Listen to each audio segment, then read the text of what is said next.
هاقول لك على معلومة النهارده هتكسبك $5000 أو توفّرهم عليك. زمان يا جماعة كان يقول لك عشان تحافظ على قيمة فلوسك ادّخرها بالدولار أو حوّشها بالدولار. النهارده باقول لك وقّف ادّخار بالدولار حرفيًا. هنا في كوريا الجنوبية يا جماعة أنا عايش بقى لي 9 سنين في كوريا. أول ما جيت كوريا دي كان ال1000 دولار بيعادل مليون وِن كوري. ال1000 دولار بيساوي مليون وِن كوري. النهارده العملة الوِن الكوري ال1000 دولار بيساوي مليون و500 وِن كوري. أنت متخيل الفرق يا جماعة؟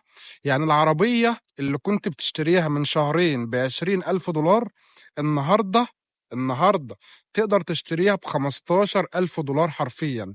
فرق كبير يا جماعة. فنصيحة مني لو بتفكر تستورد سيارة من كوريا الجنوبية دلوقتي أنسب وقت تشتري فيه سيارات بفضل الله، سواء على نظام مبادرة المغتربين